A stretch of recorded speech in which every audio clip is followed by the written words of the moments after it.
Okay, we've got a fairly interesting slate tonight. When you look at the NBA, we want to take advantage of that by all means, especially with a couple of matchups.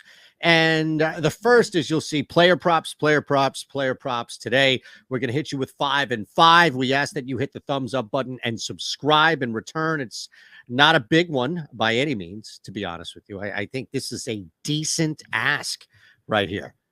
I think that would be the only thing that we're asking in return is, hey, you're part of the Odd Chopper community. You get to see crazy, like weird faces that these guys make and the whole thing with Tyler Hero back. What the hell's going on? They're not even charging. We're just saying, yeah. Thumbs up, subscribe. I think you're going to have a big night from him. That's all. And we're going to do that right now. Start the clock. Let's go. The 5 and 5. It's already up there for you to see. How about that? And we're trying new things here. We bounce around. Tyler Hero tonight, over 20.5 points would be the first thing that I would look at. Honestly, why in the world wouldn't you attack this Indiana Pacers team that is primed to be scored on? And here's what I love. I don't think this correlates to an entire game's worth of points for Miami. Like the Miami Heat don't all of a sudden put up 140 on the Indiana Pacers just because the Pacers score and also give up a ton. They still have to make shots. They still have to create shots. They still have to knock down a couple of outside shots on top of all that. So where we begin is the one guy that I think you point to and say, all right, who is going to benefit from some extra spacing? Who is going to benefit from some extra looks on the offensive glass? We'll get to that in a second. Who is going to benefit?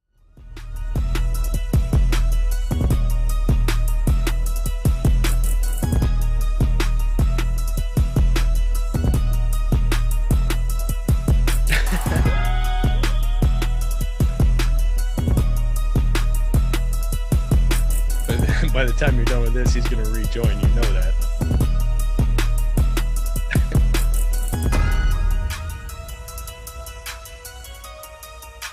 What's happening, Stokastic basketball fans? Welcome to the No House Advantage NBA strategy show for Monday afternoon. I think it's the 12th.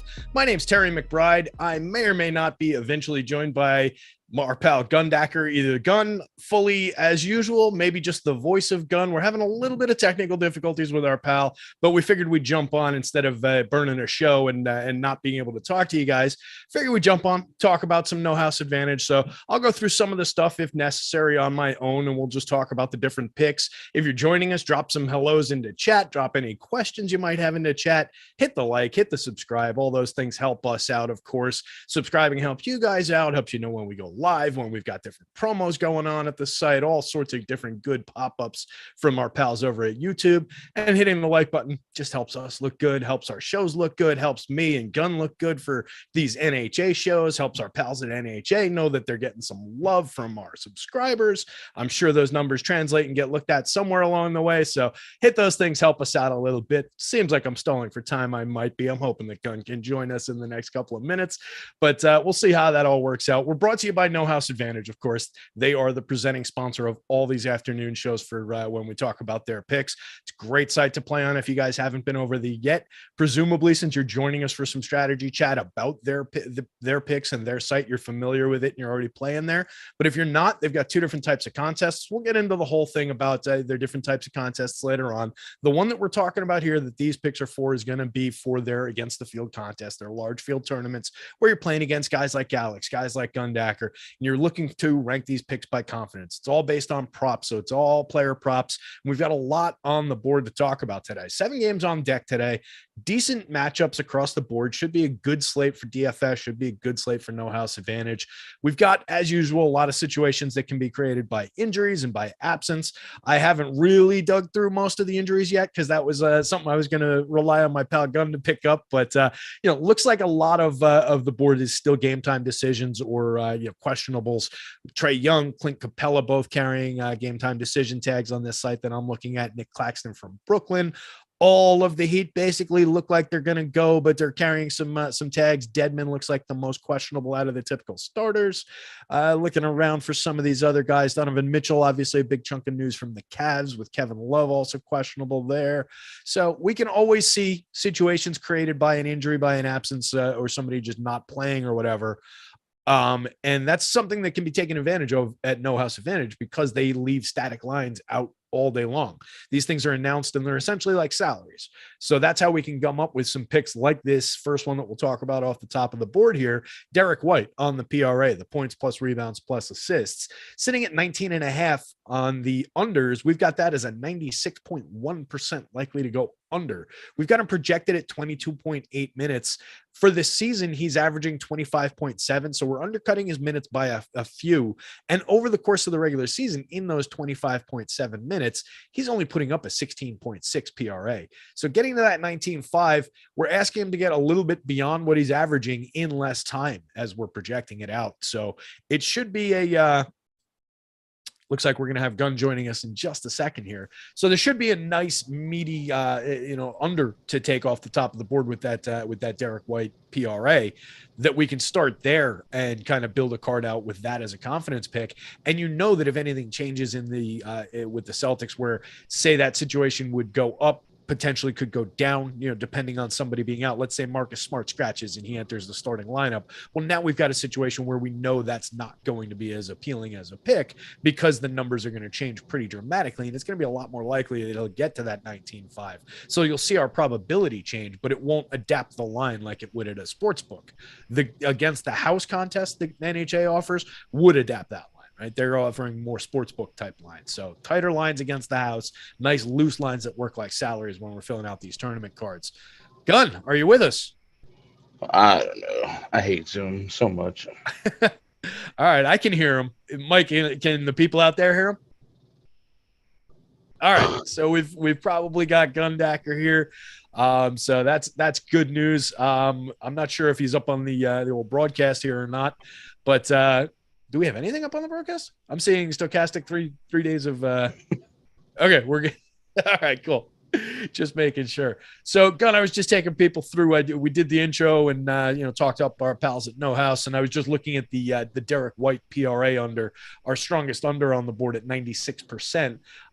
Did you have any pushback against the Derek White sitting at 96% on that? I didn't really analyze it too much. I was just kind of using it as a talking point. Yeah, no, it's the Celtics backcourt, as long as they're pretty healthy with Marcus Smart, with Malcolm Brogdon, guys like that, it makes sense to lean the under here on Derek White. That's more of a line that if one or if both of those guys were out, I'd be more inclined to take. But yeah, I don't expect him to be top 4 in top 3 in the guard usage there. So yeah, plenty of room for that under. Yep, I think we like that one. And then they all crash below 90% on the unders right now in the last projections update. If we flip to the overs, we've got one above 90% that we can talk about, and it's on the other side of that same coin. It's Marcus Smart. Excuse me, I almost called him Marcus Start because I was thinking momentarily ahead. I was going to say the starting point guard here.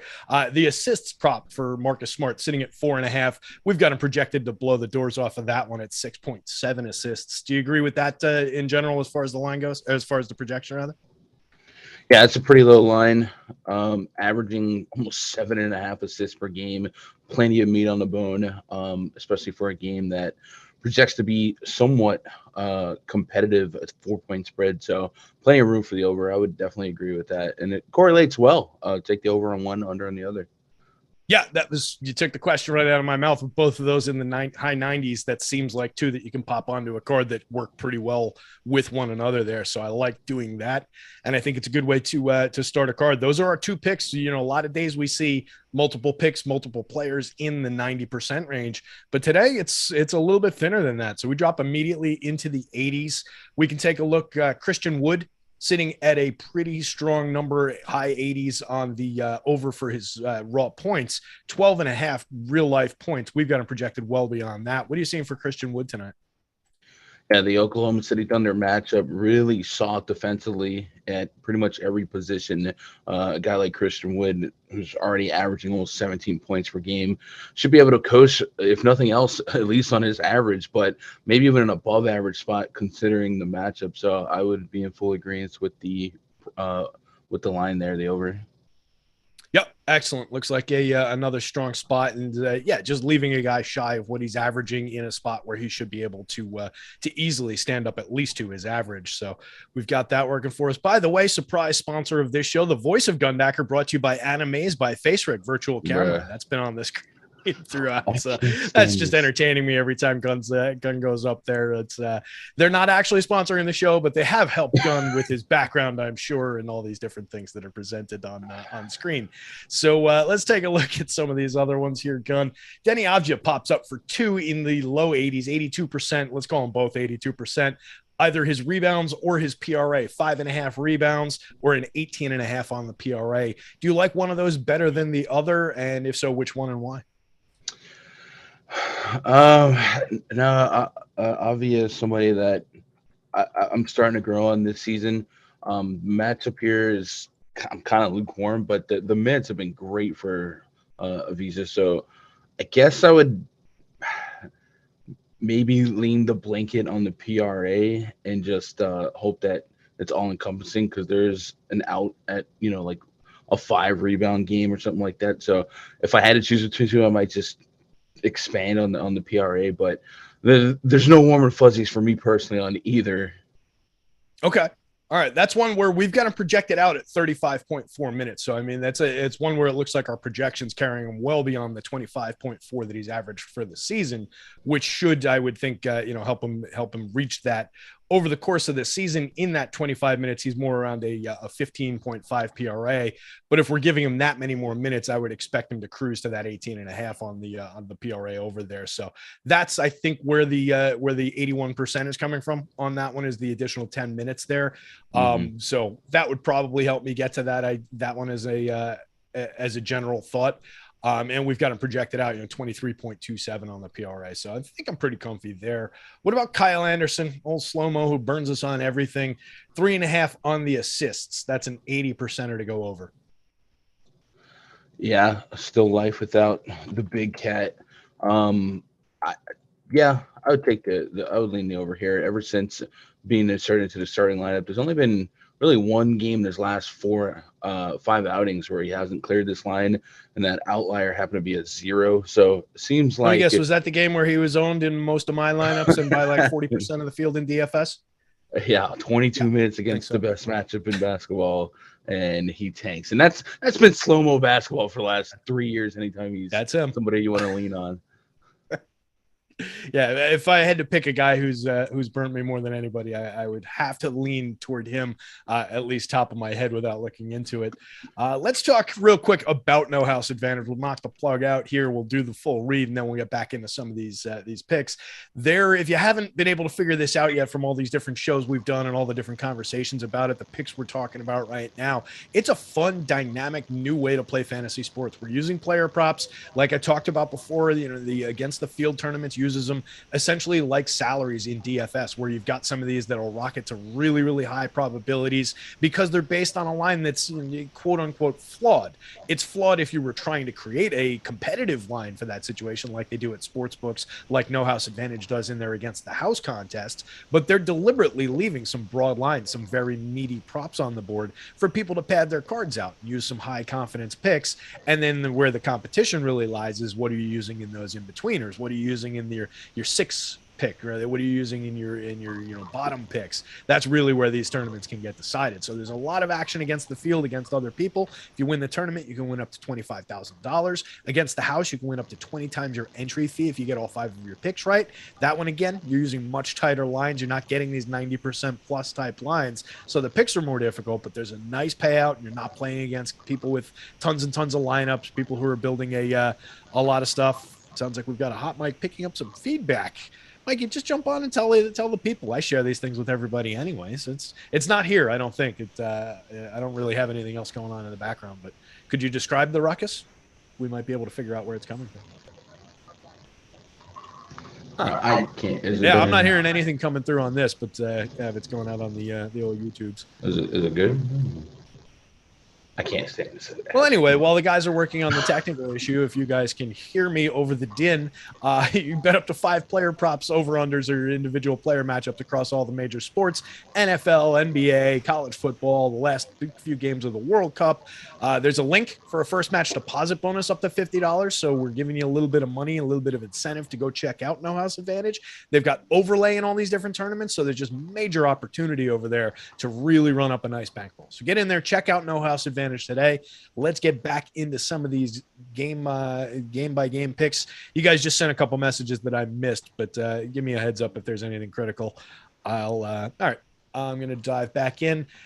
All right. One of our traditional ones gone. It's come down a little bit, sitting at 9.5 now, 79.5% probable to still go over this one. Tyrese Halliburton on the assists. We talk about this one basically every show. It's a little bit more competitive than the ones where we've had him at 8.5, but do you still like this one at 9.5? Yeah, for sure. Halliburton, somebody that beating the drum here, 20 It's gonna plus. sound like he's in space now, or is that just me? Oh my god. This is my favorite show of the season. This is officially already my favorite show. You can hear me? Am I good? We can hear you. Oh, okay. This man averages over 20 potential assists per game, and converts, almost over half of them. So I'm still, anytime the number's less than 10, I'm in for the over. Yeah, it's not the bargain we get at 8.5, but I'm still riding steady here, especially just a 3.5 point spread. It should be competitive basketball through and through. Yeah, just a guy who just averages 11 a game, like you said, leading the league in potential assists like he's been throughout the course of the season. Just an excellent opportunity sitting there. So I still like it quite a bit at 9.5. We've got him projected for 10.8. He's, like we said, averaging more than that, projected for his average amount of minutes. So no real issues, no real pushback on that one. Let me flip back to the unders here. There's probably some in the 80% range. Yeah, we could talk about. Let's look at Corey Kispert. We talked about one of his teammates already. Corey Kispert on the PRA coming in at an 18.5. That's 5 beyond what he averages. We've got him projected to play a couple additional minutes, but nothing really crazy, like not the 10 additional that we saw for Denny. So what are you seeing here for Corey Kispert? Sit on the under. I'm sorry, I'm trying to fix this. Yeah, the under. 18.5 was the line. I think we have a camera now.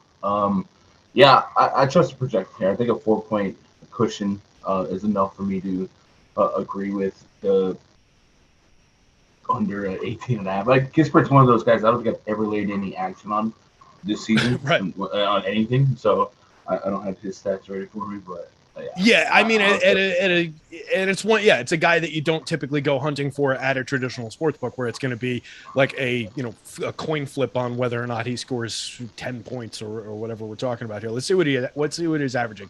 Averaging 9.5 points per game in 27.9 nights. So I think that was pretty on point for the 10 points there being about a coin flip.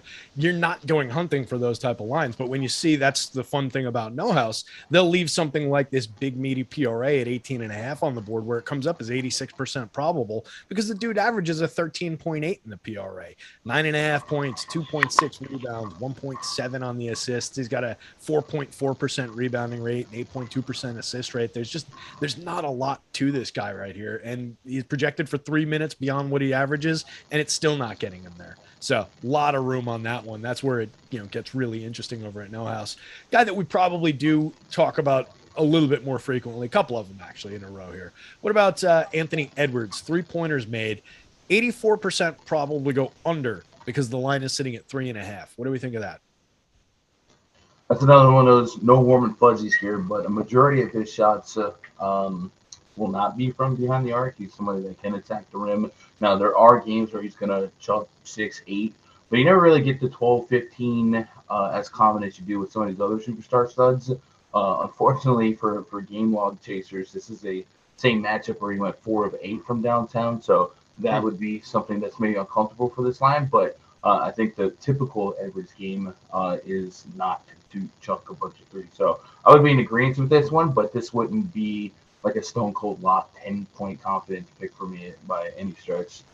Yeah, so maybe one that you work in and out across a bunch of lineups further down the card and don't lean too heavily into it. And it's sitting 84.5%. But yeah, it does feel maybe a little bit more fragile than that when I'm looking at the averages. 7.2 attempts a game, 2.5 made a game, and shooting 35%. That's reasonable enough. The line's 3.5 though. It is a pretty meaty one. So I do like it to go under, but yeah, maybe, by the numbers, yeah, it's strong, but I agree. I would probably knock it down my card, maybe a little bias creeping in there, but I think I would do that. What about we've got interesting rebounding unders on two guys who I would consider strong rebounders in Yusuf Nurkic and Bam Adebayo, and then Trae Young sitting there as against a 4.5. So the lines for the big men: Nurk at 12.5, Bam at 11.5, and then Trae Young sitting in between them on the probability scale at 4.5. Do you like any one of those rebounding props to go under more than the others? So out of curiosity, I just did a Wowie on Trae Young on the court with DeJounte Murray and John Collins off the court. And I got 4.3% of total rebound opportunities, which is pretty low. So, yeah, maybe that's something to take a peek at here. So I might lean that one over the betting unders on the traditional guys that are getting paid to rebound. So I'll take Trae Young under against the Memphis Grizzlies, especially with a healthier Grizzlies front court featuring Jerry Jackson and Steven Adams. Yeah, definitely a lot of strong rebounders in that front court. And to your point, yeah, that rebounding percentage is an increase over the 3.7 that he's already putting up, but it's still so insignificant. It's just not what he's looking to do out there. A couple might go his way a game, but we're not really considering him a strong option for that. What do we think? Do you like the ones for Nurk and Bam? Would those also be in consideration for you? Yeah, 12.5 for Nurk and 11.5 for Bam. Yeah, just the fact that those are just such big numbers. With Bam, normally I wouldn't go out there expecting him to get 13 rebounds, but the Indiana Pacers are a team that increased the possession so much with their fast pace that I would be nervous about that. And then with Nurkic, I'm a little bit more inclined to be happy with the under. Again, kind of like the Anthony Edwards thing, 15 rebounds in 26 minutes in his last outing. An outlier if you math it out, but I would still lean the under just because of it being such a strong line that's already above his game-to-game average. Yep, makes a lot of sense there. What about two Timberwolves down the board here a little bit on the three props? One that we already talked about, Kyle Anderson. 1.5 3-pointers made for Kyle Anderson, and then one that's maybe a little bit more competitive, 3.5 for D'Lo. So 3.5 for D'Angelo Russell, 1.5 for Kyle Anderson on the threes. Both pretty strong to go under on our numbers. What do you think of those? Yeah, Kyle Anderson may not shoot over 1.5 threes in the game, so you gotta like the under on that. It is a little bit of a sweat since it's such a low line, but just not a guy that they look to when they need some threes. D'Angelo Russell sweat a little bit more because he is likely to shoot maybe half of his shots from downtown. So it would be a tougher sweat, but he's still not a high volume shooter in that regard. But I would probably lean the Kyle Anderson under. Yeah. Looking at the numbers, D'Lo looks a little bit like Anthony Edwards in that category, who was another member of this team that we talked about from the threes under a few minutes ago. And he's taking 6.2 a game, making 36%, right around the same amount, and averaging 2.2. So it is a little bit more competitive there. But yeah, you do like the strong line to go under. And then to your point, Kyle Anderson shooting 40.9% from three, but still averaging only 0.4 a game because he's only taking one a game. So not a lot of volume there. Hopefully easy enough to pick it off. Let's look at a couple more on the board here. You got like 2-3 minutes left in the show. What about KD? Kevin Durant on the rebounding prop. Getting a little tight, 75%er at an 8.5 line. What do you think of that one? Is that on the O's or the U's? That's on the unders. 75% to go under on the 8.5. Yeah, that's I guess so. Washington's still going to be medium low pace here, so I don't expect a ton of fast possessions. They just had this matchup on the 30th of November, and we saw a run-in-the-mill 5-rebound game, 6.6 rebounds per game on the season. So whenever it's a neutral to down pace, You just kind of point at the averages and lean towards the sway here, and I'm swaying under as well. So not one of those that I would be ultra confident just because it is Kevin Durant, but yeah, I would lean the under mathematically. Yeah, just a bit tighter of a board today. So, some of the 75% range look a little bit more appealing than they would on a lot of days where we've got, 10, 12 in the 90% range on either side to talk about. So some of these are a little thin. Let's go one more for the people out there. What do we think about? Let's go to the overs again. Those are more fun to talk about. One more over for the folks out there. What about Jared Allen, a guy who's been a little bit relevant lately, and it's kind of an interesting one, sitting just below 75% to go over 11.5 real-life points. Yeah, San Antonio is a glorious matchup, have been one of the weakest in the paint defensive teams in basketball, one of the weakest defenses in basketball. So this sets up nicely for a guy like Jared Allen, who will take a lot of high-efficiency shots, a lot of dunks, and has actually gone to the free throw line a little bit lately, 4-6 attempts here. So I think it's a pretty low line for a guy that's already averaging 14 points a game. Again, grab a guy in a nut matchup, expect him to live or exceed his averages, and then the Cavaliers. I guess they do have Mitchell back, but I was going to say if Mitchell was still down here, just even more reason to like his scoring potential. But it's just a really, really good spot for Jared Allen. Yeah, there's been a lot of moving parts in that Cleveland rotation with injuries and absences the last handful of games, Allen included for a little stretch there. But just to your point, 64% true shooting in a great matchup in the paint, there's just going to be a lot of opportunity for him to go well beyond his scoring average. And even if he just gets to his scoring average, we've cleared it by about 3 points here. So we are fine on that one. I'm actually surprised it's not a little stronger in the old probabilities there, but that's math for you. That's going to bring us to the end of the show, gang. We appreciate everybody hanging out. Make sure you're coming back later on. We've got 3 shows coming up later today. 5 o'clock for the NBA Deeper Dive. The 6 o'clock Live Before Lock for the NBA is going to take you up from 6 to 7. Then 7:15 to 8:15, we've got Live Before Lock for the NFL Showdown for the single game NFL. That is can't miss content if you're playing the NFL Showdown slate. Gun, great job today. Tell the folks where they can find you, pal.